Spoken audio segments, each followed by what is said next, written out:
Pergantian wakil presiden kepada MPR karena keputusan MK terhadap pasal 169 huruf Q Undang-Undang tentang Pemilu telah melanggar hukum acara MK dan Undang-Undang Kekuasaan Kehakiman.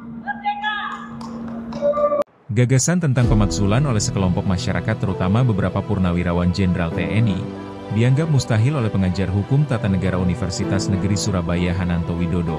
Jadi begini, ada 8 poin yang diajukan oleh Forum Purnawirawan TNI yang digawangi oleh mantan Wakil Presiden RI Tri Sutrisno.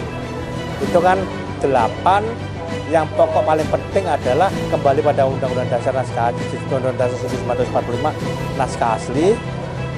Lalu yang kedua yang penting adalah Prabowo itu harus lepas dari bayi-bayi Jokowi. Dan ketiga adalah memberhentikan Gibran Raka Buming Raka sebagai wapres karena putusan MK nomor 90 garis miring PU garis datar 22 Romawi garis miring 2023 itu cacat etika karena bertentangan dengan hukum acara Mahkamah Konstitusi. Lah, dan itu pemberhentiannya diusulkan pada MPR. Nah, yang perlu kita kritisi adalah bahwa pertama adalah jelas ketika usulan itu diajukan pada MPR, maka itu sesuatu yang tidak tepat atau salah alamat. Kenapa salah alamat? Karena kalau kita lihat pada pasal 7A Undang-Undang Dasar ya, dan pasal 7B, itu jelas ya, mekanisme pemberhentian presiden dan wakil presiden itu harus melalui DPR, lalu pendapat DPR itu kemudian diuji oleh Mahkamah Konstitusi. Nah, ketika MK itu mengatakan pendapat DPR itu memang wapres itu memang melanggar hukum seperti yang dinyatakan dalam pasal 7A, baik itu korupsi, tindak pidana berat lainnya, perbuatan tercela maupun tidak memenuhi syarat sebagai presiden dan wakil presiden. Pada saat itulah ketika MK menyatakan pendapat DPR memang terbukti, pada saat itulah baru MPR bisa bertindak. Jadi kalau langsung ke MPR dianggap usulan tersebut tidak tepat, baik secara konstitusional tidak masuk akal.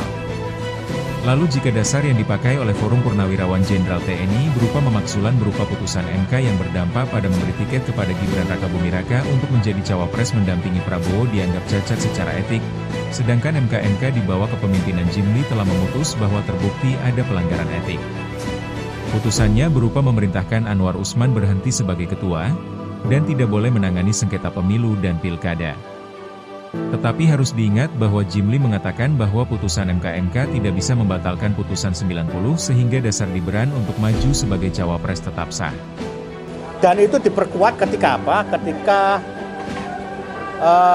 pasangan 01 yaitu Anies Mohaimin dan pasangan 03 yaitu Ganjar Mahfud itu mengajukan PHPU, permohonan PHPU perselisihan hasil pemilihan umum ke Mahkamah Konstitusi karena KPU pada waktu itu menyatakan bahwa pemenangnya adalah Prabowo Gibran sebagai suara terbanyak, ya itu adalah Prabowo Gibran. Lah, lalu pasangan 01 dan 03 sama-sama melakukan pemohon ke Mahkamah Konstitusi dan salah satunya adalah mempermasalahkan kembali Gibran sebagai cawapres.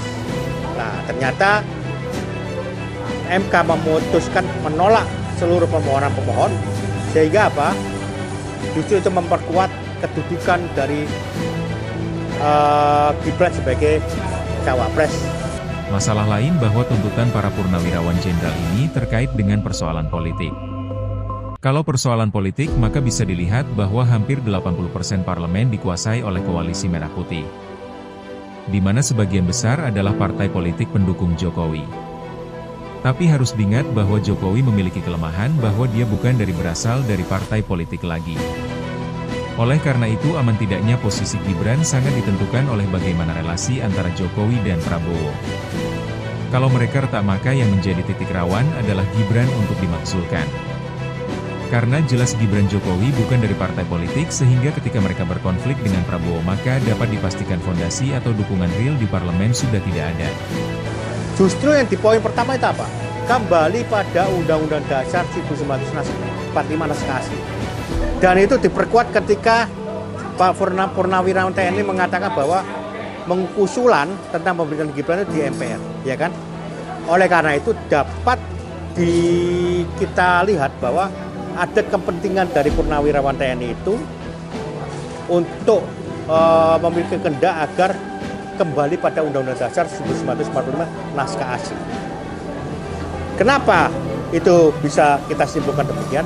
Karena itu bukan hanya 1-2 kali, tapi itu memang beberapa kali diajukan oleh kelompok-kelompok mereka bahwa kembali pada Undang-Undang Dasar 1945 naskah asli. Dan itu terus-terusan didengungkan oleh kelompok-kelompok mereka.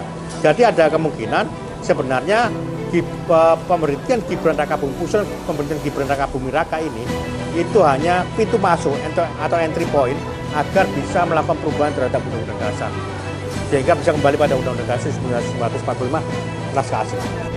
Padahal jelas sekali bahwa Undang-Undang Dasar 1945 sebelum amandemen tidak relevan lagi ketika diterapkan di masa modern ini. Sedangkan bagi kelompok mereka, menyatakan bahwa Undang-Undang Dasar 1945 hasil perubahan merupakan produk Undang-Undang Dasar yang liberal.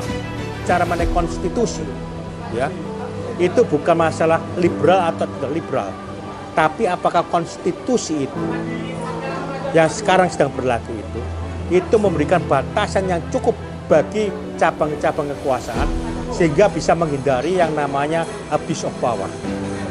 Kalau meskipun tidak liberal, tapi itu bisa membuka peluang abuse of power atau penyalahgunaan wewenang seperti Undang-Undang Dasar 1945 naskah asli, maka itu harus kita tolak.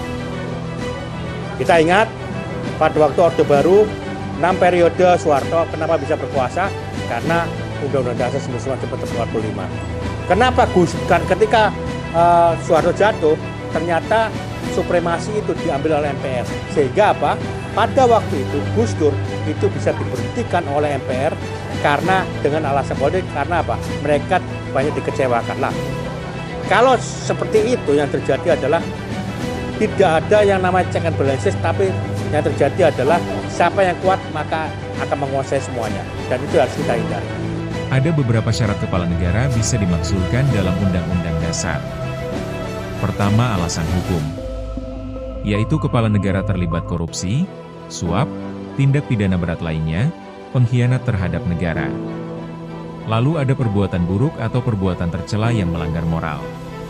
Kepala negara tidak bisa dimaksudkan ya, karena king can do no wrong ya, raja tidak dapat disalahkan. Tetapi kalau sebagai kepala pemerintahan presiden ya, tentu itu ada 3 alasan kalau dalam Undang-Undang Dasar. Yang pertama adalah alasan hukum, yaitu terlibat korupsi, suap, tindak pidana berat lainnya, pengkhianatan terhadap negara.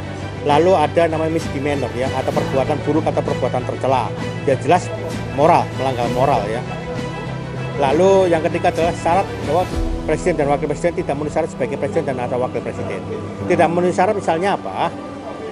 Ternyata ketika dilacak ternyata ijazahnya palsu misalnya. Itu bisa diproses secara politik di DPR, kemungkinan dibuktikan di MK. Lalu putusan MK tentang pendapat DPR bahwa pendapat DPR itu benar, itu ditindaklanjuti oleh MPR untuk melakukan impeachment atau pemakzulan terhadap wakil presiden itu. Terkait usulan pemalsuan ini, Ketua Wilayah Jawa Timur Ormas pendukung Bocahe Gibran Nusantara, Edward Duwaruci menganggap usulan tersebut tidak perlu banyak diladeni. Memang sebuah usulan yang secara konstitusi tidak sesuai. Sebetulnya usulan-usulan tentang wapres yang dianggap perlu ada pergantian, ini memang sebuah usulan yang secara konstitusi juga rasanya tidak sesuai, gitu ya. Jadi artinya bahwa dari proses pencalonan sampai dengan pemilihan, sampai dengan pelantikan, seluruh proses secara konstitusi, secara tata negara sudah dilalui dan tidak ada hal-hal yang kemudian menyebabkan persoalan terhadap kedudukan wakil presiden yang menjadi satu pasangan dengan presiden dalam tata pemerintahan di Indonesia.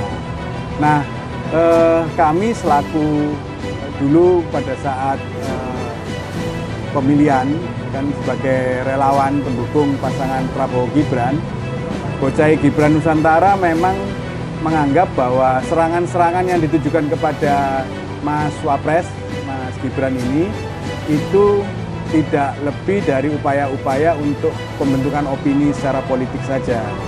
Artinya bahwa sebetulnya pasangan Prabowo Gibran ini tidak bisa dipisahkan dan menjadi satu kesatuan yang sudah mendapatkan mandat secara langsung juga dalam pemilihan presiden yang lalu 2024. Itu artinya legitimasi yang diperoleh oleh pasangan ini itu sebetulnya juga sudah diuji, sudah ditentukan oleh rakyat sendiri. Kalau ada penilaian terhadap persoalan kinerja sebagai wakil presiden, maka fungsi dan tugas wakil presiden sebenarnya memang lebih banyak pasif. Dalam artian secara konstitusional memang diberikan batasan-batasan untuk tidak bisa terlalu aktif melampaui apa yang tidak ditugaskan oleh presiden. Jadi artinya memang semuanya sudah dijalankan sesuai dengan ketentuan. Kalau dituntut lebih aktif lagi, dituntut lebih berbuat yang banyak, maka hal itu tidak mungkin karena posisinya adalah sebagai wakil presiden. Kecuali ada penugasan dari presiden atau memang fungsinya mewakili presiden dan menggantikan posisi presiden.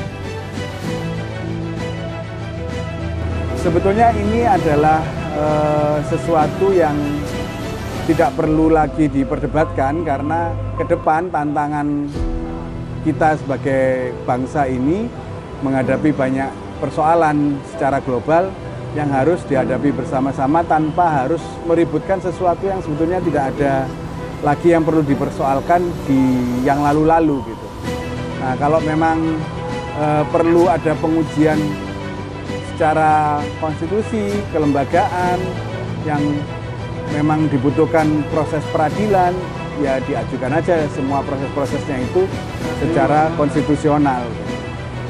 Sebenarnya target serangan menolak Gibran, secara politik sekedar membuat kegaduhan dan suasana yang sifatnya mewarnai demokrasi aja. Bahwa ada orang berpendapat kemudian diuji apakah memang sesuai hukum atau tidak.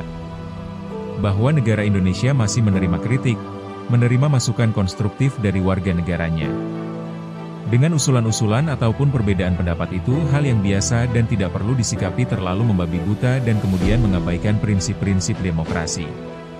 Tapi kalau secara politik memang namanya kekuasaan, kalau nggak ada goyangan berarti bukan politik. Memang goyangan-goyangan untuk memperebutkan posisi kekuasaan di tengah banyaknya faksi, kepentingan, dan juga proses konsolidasi yang dibangun oleh pemerintahan Prabowo Gibran sekarang ini memang menimbulkan banyak pihak yang kemudian merasakan ketidaknyamanan, terutama mereka-mereka yang di masa-masa yang lalu itu memanfaatkan situasi tentang korupsi misalnya gitu kan. Banyak kemudian pihak-pihak yang terbongkar kasus-kasus besarnya yang selama ini terkesan seperti tidak tersentuh dan tidak bisa ditindak, tapi di era yang sekarang semua tanpa pandang bulu dibongkar dan kemudian dipersoalkan. Nah, mungkin mereka-mereka yang tidak puas dengan situasi yang tidak nyaman ini yang membuat perlawanan-perlawanan sehingga berusaha memecah belah keutuhan dari pemerintahan Prabowo Gibran. Pemakzulan merupakan mekanisme secara konstitusi sudah ada urut-urutannya. Para ahli hukum tata negara punya pedoman dan mengikuti ketentuan tersebut. Prosedur dari DPR, MK, MPR dan sebagainya harus dipatuhi proses-proses itu. Padahal apa yang dilakukan wakil presiden sekarang sudah sesuai topoksinya sesuai yang disepakati. Misalnya urusan anak-anak muda, kepentingan anak-anak muda yang nanti pada 2030 akan menjadi potensi bonus good demografi. Wakil presiden harus bisa memastikan bahwa kualitas sumber daya manusia muda di Indonesia juga bisa bersaing di 100 tahun Indonesia merdeka. Semua sedang disiapkan oleh pemerintahan. Sebagai barisan pendukung, harus mensupport tanpa membuat rusuh atau merecoki. Masing-masing warga negara punya kebebasan untuk menentukan sikap. Undang-Undang Dasar 45 itu dalam posisi sudah beberapa kali diamandemen. Nah, apakah perubahan Undang-Undang Dasar 45 ini dibutuhkan ada lagi? Itu pasti dengan metode dan prosedur yang sudah ditentukan oleh konstitusi. Nah, perubahan yang paling mendasar diperlukan itu apa? Itu memang masih banyak wacana atau banyak masukan kira-kira tujuannya dengan merubah lagi itu dalam rangkaian apa. Dan sangat berisiko jika kemudian konstitusi ada perubahan-perubahan lagi tanpa kemudian kita mewaspadai adanya peran dari pihak-pihak lain, negara-negara asing atau kepentingan-kepentingan asing atau ideologi-ideologi lain yang kemudian berusaha mengacaukan ideologi Pancasila yang sudah jadi kesepakatan bersama.